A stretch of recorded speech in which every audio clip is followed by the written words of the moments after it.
হারিয়ে ফেলেছেন, সেটা হলো মায়ের দোয়া। কার দোয়া বাবা? খুবই মনোযোগ বাজান। যে যুবকের মা আছে খালি ও শুনলাম আনন্দ পেলাম এমন না, ভিতরে কিছু মেমোরিতে কিছু লোড করে নিয়ে যাব ইনশাআল্লাহ। আমার এই মাহফিলের মধ্যে যেই যুবকের মনোযোগ, যেই ব্যক্তিটার মা বেঁচে আছে, যে ব্যক্তিটার মা বেঁচে আছে, আল্লাহুল্লাহি, আল্লাহর কসম, আল্লাহর কসম, যার মা বেঁচে আছে দুনিয়াতে তার জান্নাত বেঁচে আছে। কি বেঁচে আছে?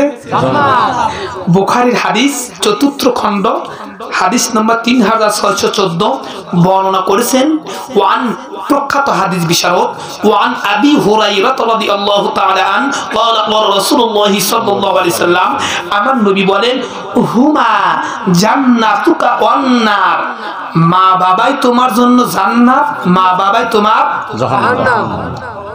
সুতরাং যেই যুবকের মা এবং বাবা বেঁচে আছে ওই যুবকের পায়ে আমি গুনাহগার পাপী আমার দুটি হাত এইরকম ভাবে ধরে ওই যুবককে বলি, যুবক ভাই আপনি পড়াশোনা করেন, মাথায় ধরে না, চাকরি করতেছেন রহমত হয় না, ব্যবসা করতেছেন রহমত হয় না, আরে মিয়া এ রাত্রিবেলা বলে দে মাকে শুধু একটা বার মা ডাক দিয়ে মায়ের হাতে হাত রেখে মাকে শুধু বলো, মা আমার জন্য দোয়া করো। আল্লাহর কসম, আমার নবীর জবানের হাদিস, মুস্তাজাবুদ দাওয়া, তিনজন ব্যক্তির দোয়া আল্লাহ কখনোই ফেরত দেয় না।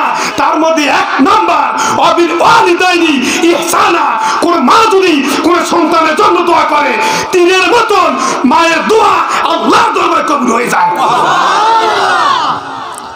সুতরাং আমরা অবশ্যই ওই মায়ের দোয়া নেব ইনশাআল্লাহ। মায়ের সাথে কখনো কোনো প্রকারে ধমক ওলা তানহা, আল্লাহ বলছে ধমক তো দেওয়া যাবেই না, উফিউ মানে এমন কোন আচরণ করো না যে তোমার ব্যবহারে মা এমন শব্দ যদি করে বান্দা তোমার কপাল কিন্তু কি হবে, উড়ে যাবে। আর যার মা বাবা নেই, আহারে, পবিত্র কোরআনুল কারীম 15 নম্বর পারা 17 নম্বর সূরা সূরাতুল বানী ইসরাঈল, বলেন বানী ইসরাঈল। এই সূরাটি অবতীর্ণ হয়েছে মক্কায়। কোথায়? কথা বলেন। বানী ইসরাঈল সূরাটি অবতীর্ণ হয়েছে মক্কায়। 111টি আয়াত। কতটি আয়াত বলেন? 111টি আয়াত, 16টি রুকু, 1582টি শব্দ, 6710টি অক্ষর মিলে গঠিত সূরা বানী ইসরাঈল।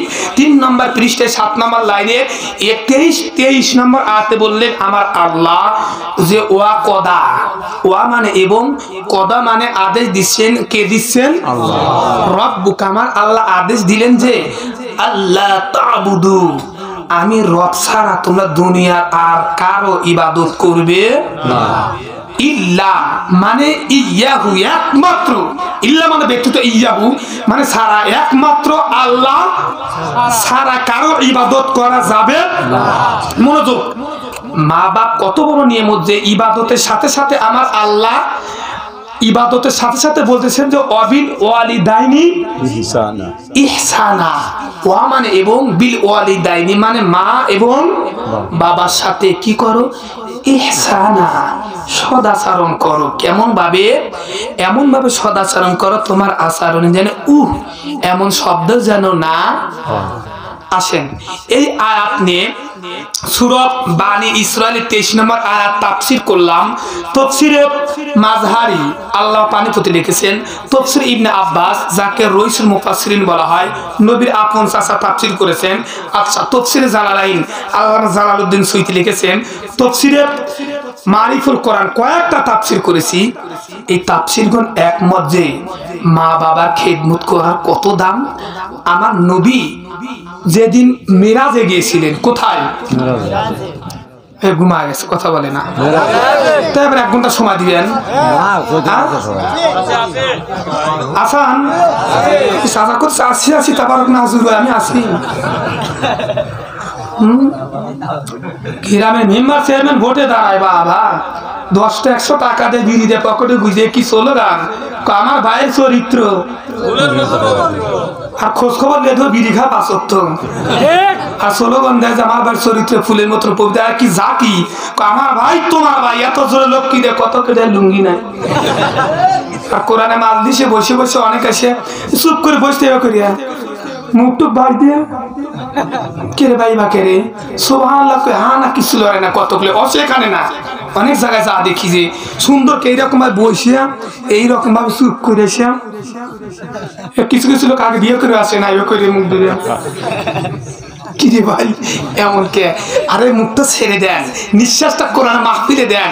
এটা সাধারণ জায়গা না, এটা জান্নাতে।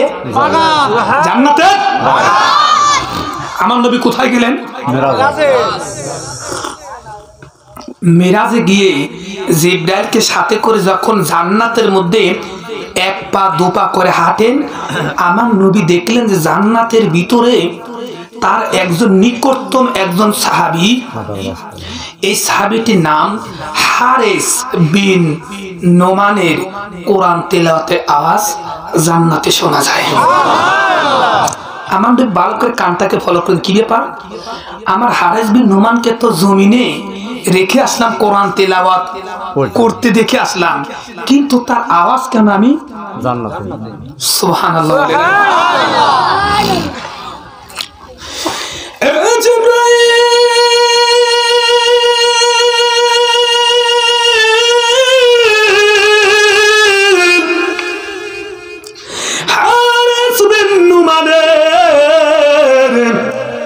কোরআন তিলাওয়াতের আওয়াজ, আমি তো হারিস বিন নোমানকে রেখে আসলাম জমিনে।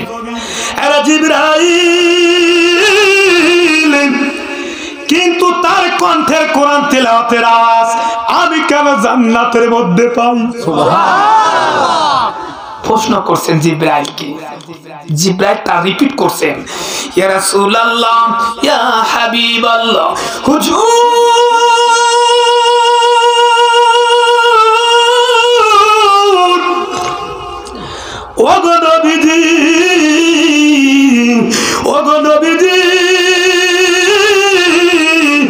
আপনার সাহাবী হারিস বিন নোমান এই দুনিয়ার জমিনে, তার পিতা অর্থাৎ তার আব্বা তো এই দুনিয়াতে নয়।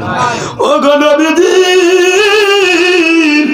দুনিয়ার জমিনে তারা বৃদ্ধ একজন মা আছে। নবী গো, আপনার সাহাবী হারিস বিন নোমান তার মাকে এত মহাব্বত করে, এত ভালোবাসে। হুজুর সারাটা দিন উট বকরি দুম্ব চড়াইয়া যেই টাকাটা পায় 3 ভাগ করে, কয় ভাগ? মনোযোগ দিয়ে শুনতে হবে, কয় ভাগ? হুজুর 1 ভাগ হারিস বিন নোমান নিজের জন্য খরচ করে, 1 ভাগ তার সাংসারিকের জন্য, আর ওয়ানলি 1 ভাগ তার মায়ের কি লাগবে না লাগবে তার মায়ের পিছনে সাহাবীটা খরচ করে। সুবহানাল্লাহ। হুজুর আরেকটা কারণ হলো আপনার হারিস বিন নোমান রাতকে 3 ভাগ, কয় ভাগ? 3 ভাগ হয় নাই, 3 ভাগ করে। প্রথম ভাগ হারিস বিন নোমান তার মায়ের, বৃদ্ধ মানুষ, তার মায়ের কি লাগবে? ওযু পানি লাগবে, মার নামাজে যায় নামাজ লাগবে, মার কি লাগবে? বিছানা পরিষ্কার করে দিবে, বিছানা সেরে দিবে। প্রথম রাত্রে মায়ের খেদমতে কাটিয়ে দেন, মধ্যভাগ ঘুমিয়ে যান, আর শেষ রাত্রে ওযু করে শেষ রাত্রিতে কোরআন তেলাওয়াত করে। কি করে? মনে রাখবেন, রাত যখন গভীর হয়, কাকুরিয়া গ্রামের, শুধু কাকুরিয়া নয় পৃথিবীর সমস্ত অফিস আদালত আস্তে আস্তে কি হয়? আমার রব বলে, হে কাকুরিয়া যুবকের দল, তোরাই রাত্রি বেলায় মাহফিলে বসে আছিস, তোদের তো ধারণাই নেই রাত গভীর হয়ে গেছে, দোকান বন্ধ হয়েছে, অফিস বন্ধ হয়েছে, ঘর বাড়ি দরজা বন্ধ হয়েছে। হে কাকুরিয়া যুবকের দল, আর আমি আল্লাহর রহমতের দরজা টাস টাস করে খুলে দিয়েছি। এই সময়ে তোর জবান দিয়ে যা কিছু বের হবে তুই আমি রবের কাছে তোর বলতে দেরি, আমি রব কবুল করতে দেরি করবো না। হারিস বিন নুমান শেষ রাত্রে কোরআন তেলাওয়াত করে। জিবরাইল বলেন, ইয়া রাসূলুল্লাহ, ইয়া হাবিবাল্লাহ, হুজুর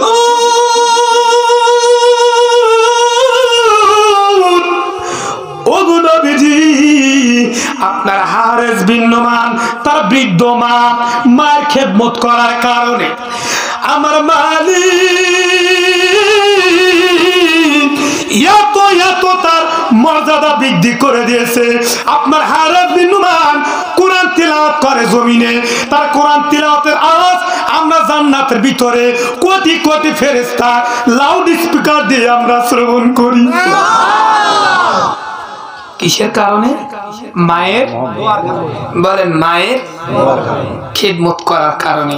সুতরাং বাবা ওয়াজ শুনলাম, আমরা আলোচনা করলাম, হাসলাম, সকালের মন থেকে হারিয়ে দিলাম তা নয়, কোন কিছু নয়। আজকে আলোচনার মাঝে শুধু একটা মেসেজ দিয়ে যাব, যাদের মা বাবা বেঁচে আছে কোরআনের মাহফিল থেকে ওয়াদা দিতে হবে যে হুজুর আমি ওয়াদা দিলাম, মরণ যেহেতু আসবেই, এই তো প্রায় 1 মাস হয় নাই আপনার রতনকান্দি গ্রামের অনেক কথা শুনছেন, হুন্ড অ্যাক্সিডেন্টে মৌলানা শফিকুল ইসলামের ছেলে বোয়ালিয়ে গিয়েছিল আপনার বেড়ানোর জন্য। ও গাড়ি কিনেছে আমার গাড়ি দেখে, আমি একটা গাড়ি কিনেছি হুন্ড এক্স ব্লেড, তো আমাকে বারবার বলে ভাই আমি এই গাড়ি কিনবো, আমি এই গাড়ি কিনবো। ওর মাকে বলছে যে মামাকে গাড়ি কিনে দিতেই হবে, আব্বা দিবে কিন্তু মা কিনে দিবে না। ওর মা বলছে না, ওই গাড়ি কিনলে পরে গাড়িতে তুই মরবি, সকলে শুধু অ্যাক্সিডেন্ট করে লোক মারা যায়। ও যখন এই কথা বলছেন ওই ছেলেটা বলছে নাই যে আমি মরবো, তা তোকে গাড়ি কিনে দেওয়া আহ নিষ্ঠুর নিয়তি। বলছে মরো তা গাড়ি কিনে দেওয়া লাগবে। নতুন গাড়ি কিনেছে প্রায় 2.5 লাখ টাকা দিয়ে, প্রায় 1 মাস 1.5 মাস গাড়িটি ইউজ করতে পারে না। বন্ধু বলছে যে নতুন, ওর এক ফ্রেন্ড বলছে আমি গাড়িটা চালাই দিই, ওকে গাড়িটা দিছে। দেওয়ার পরে বোয়ালিয়া রুটে কি ধরেন বাসের সাথে ইয়ে করে অ্যাক্সিডেন্ট, ধাক্কা লেগে ওর যে ড্রাইভার ওর বন্ধু ওর সাথে সাথেই মারা গিয়েছে। আর অতি বেঁচে ছিল, ওর বাপ মা ফোন দিতে নিষেধ করছে, আমাকে হাসপাতালে নিয়ে যান। বাড়িতে ফোন এখনই নিয়ে যাওয়ার সময় দেখে আল্লাহ বান্দা দুনিয়াতে, তাহলে মরণের যেহেতু গ্যারান্টি নাই। আমার যুবক ভাইদের বলবো, যদি বলেন আমার যুবক ভাই হুজুর মরণের যেহেতু গ্যারান্টি নেই, তাহলে আমি ওয়াদা দিলাম আমার মা আমার আব্বা বেঁচে আছে, আমার মা বাবা আমার এমন কোন আচরণ ব্যবহার করব না যে আচরণে আমার মা বাবা আমার প্রতি অসন্তুষ্ট হয়। আর মিয়া আমার আল্লাহ বলে, এই বান্দা তোর মা বাবা তোর উপরে যদি রাজি, তো আমি আল্লাহ নিজেই তোর উপরে রাজি। মা বাবা রাজি তো কে রাজি? আল্লাহ। এই ইবাদতের দাম আছে, হজ করার দাম আছে? নো, হজ করার কোনো দাম নাই। আমি হাফেজ, আমি আলেম, এখানে হজ করতেছি, আমার 1 সেকেন্ডেরও দাম নাই। আপনি মনে করছে হুজুর কত সুন্দর সুন্দর কথা বলতেছে, যুদ্ধ পড়ে দাঁত মাথার পাক দিবাচ্ছে মনে হয় জিবরাইল ভাইরা, কিন্তু আমি যদি মা বাবার খেদমত না করি আমার আল্লাহর কাছে আমার কোনো দাম নাই। যখন বের হয়েছি মা ফোন দিছি, মা মাহফিলে যাচ্ছি, মা দোয়া করে শোনা। হ্যাঁ আমার বাজান, হ্যাঁ হ্যাঁ যাও আমার শোনা, আমার বাজান, আমার আব্বার জন্য দোয়া করি। আহারে রাত্রিবেলা রাত্রে বাড়ি যাই, কিসের বউ তার কিসের কি, বউরও ঘুমাইছে, কোন করে ল্যাপ মনে যায়, কোন করে কম্বল কোনে তা ঠিক নাই। আর মাকে ডাক দিই না, গেটের সামনে যখন যাই বাজান আছে, বিশ্বাস করেন এগুলো মানে বলে ওই অনুভূতি গুলো বলে বোঝাতে পারবো না। রাত্রিবেলা রাত 12টা-1টার সময় মা এমনি দেখে পায়ে শব্দই মা ঘর থেকে বুঝতে পারে যে আমি বাড়িতে আসছি। তো আপনার মায়ের মতো দুনিয়াতে এত বড় দামি জিনিস দুনিয়াতে কেউই নেই বাবা। আপনার মায়ের উপর রাজি করেন, মা বাবার উপর সব সময় আপনি দোয়া চান। দেখেন মা বাবা যদি আপনার জন্য দোয়া করে, আপনার দুনিয়ার এমন কোথাও নেই যে আপনাকে কোন বিপদ আপদ আপনাকে পরাস্ত করতে পারে, যদি মা বাবার দোয়া আপনার সাথে থাকে। রাজি আছেন তো ইনশাআল্লাহ? মা বাবার খেদমত রাজি আছেন ইনশাআল্লাহ? আল্লাহকে হাত উঁচু করে দেখান, নারায়ে তাকবীর। শব্দ হলো না। আল কোরআনের আলো, আল হাদিসের আলো, টেলিভিশনের আলো, বি কইলে হুনছা না বি কইলে না ওরা নির্ভর করেছে যাক আলহামদুলিল্লাহ আজকে কাকুরিয়ে প্রথম পাইলাম সোজা লাইনে আছে কত জায়গায় একবার লাইনে দিলে কোন করতে কোন এলে দুলন্দিকার আপনারা দেখতেছি তো অনেক চালাক যুবকরা রাগ করতেছে হুজুর তাড়াতাড়ি দোয়া করে দেন তারপর জুড়ে হয়ে গেল হ্যাঁ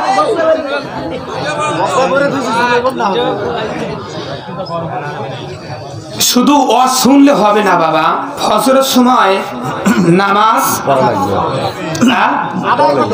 নামাজ পড়া লাগবে না বাবা নামাজ যদি ফজরে না পড়ি সারাটা চিল্লে লাভ আছে কথা বলেন নামাজ পড়ে যান হুজুর মাটি দিয়ে দেবো না যে অবস্থা এটুকু গাইন হয়েছে ওই একটা লোক বুঝছেন বিলাল ভাই এখন এই এলাকায় আছে কিনা আমাদের গ্রামের সামনে যে প্রমাণ কোনদিনই নামাজ পড়ে না বেটা বুঝছেন সারাদিন কাজ কাম করে সমাজ তো ওই রকম একটা লোক নামাজ এক অক্ত পড়ে না হুজুর দেখছে যে সামনে রোজার মাস আসতেছে দেখি বিচারাকে কোনো কায়দায় মসজিদে নেওয়া যায় কিনা তো রোজা 3 দিন আগে ওই লোকটা বাড়ি গেছে চাচা মরা একদিন লাগবে দেখেন সারাদিন কাজ কাম করেন এক ওয়াক্ত নামাজ যাওয়া দেখিনে নামাজ পড়েন কয় বাপু গরিব মানুষ এই জন্য নামাজ পড়ি না একটা বুদ্ধি দিই কয় কি কয় সামনের রোজার মাস 1 মাস নামাজ পড়েন রোজা রাখেন যে কাজ করলে যে টাকাটা হবে ওই টাকাটা আমি আপনাকে দিয়ে দেবো আপনার কাজ করা লাগবে না আপনি নামাজ কালাম পড়েন লোকটা চিন্তা করলে কি রে এত রোদ্রে পুরো হার ভাঙা পরিশ্রম করার সাথে কাম নামাজ পড়ে তো টাকা পাই উনি রোজার 1 মাস বাইরে নামাজ পড়তে হাজিসা রোজাও রাখছে হুজুর ভাবছে যে মসজিদে যায় না কোনোদিন মসজিদে যাইবে কোরআনের কথা শুনবে কবরে আজাবে বয় যখন আসবে ও টাকা পয়সা চাইবে না আল্লাহ ঈদের দিন সকালবেলা ভাই ভাবতে হতে চলে হুজুরের বাড়ি ঘরের দরজা কে বাহিরে কে হুজুর আমি তো আইসাম কি বাপু এত সকালবেলা কি মন করি মানে এত তাড়াতাড়ি মন তো হারা গেছে বুঝলাম না ওই ঈদের রোজা 3 দিন আগে যে বলছিলেন নামাজ পড়লে রোজা করলে টাকা দিলেন ওই টাকার জন্য না মিয়া কি কত মেরে কি দেওয়া সম্ভব মানে আরে বাপু তুমি মসজিদে আসো না আমি তোমাকে আনার জন্য এমনি বলছি আল্লাহর পথে হিদায়াত হচ্ছে তা কি দেওয়া সম্ভব কয় আমু জানি আপনি দিবেন না আমু নামাজ পড়ছি এক অর্থ করিনি মানে হ্যাঁ আপনার কথা হইনি আমার নামাজ না লাগবো রোজা মাথা নষ্ট হয়েছে 3 অক্ত ঘর ধুয়ে দিয়ে খাইছে ফাঁকি দেওয়া হলো কাকে আমি নিজেকে আপনার কবরে আমি মারুফ বিল্লাহ কবরে আপনি আপনার কবরে মারুফ বিল্লাহ যাবে না কেউ যাবে না কবর বড় কয়জন জীবন একলা জীবন কবর মানে কি বলেন কবর মানে একলা জীবন বা আপনার মনে স্বামী স্ত্রী সত্যি 2-3 দিন যাবেন একসাথে নাকি কথা কম না কবর মানে কি কবর মানে একলা জীবন নির্জনেরই ঘর আপন বলে কেউ রবে না সবই হবে মসজিদের ওই পালকি যেদিন নিয়ে যাবে শেষ ঠিকানায় কবর বাড়ি গেলে বুঝবি আপন বলে কেউ পাশে নাই। এই একটা গজলে কলকাতা ভিডিও আমার ইউটিউব আছে একটা গজলে গেছিলাম কলকাতা একটা গজলেই এক ব্যক্তি 10,000 রুপি বাংলাদেশে হয় মনে হয় 14,000 10,000 রুপি উনি আমার যাতায়াতের ভাড়া দিয়ে দিই শুধু একটা গজলে এটা আমি নিজে লিখেছি নিজে সবকিছু দানে মাটি বানি মাটি মাটির বিছানা উপরেতে বাঁশের ছাউনি এটাই ঠিকানা এই শব্দই তো বোঝা লাগে এই শব্দ আসবো গান করে তো ঠিকই করবে না আরে গজলের বিষয় তো ঠিক আস্তে আপনাদের আমার সোনা ভাইদের যুবক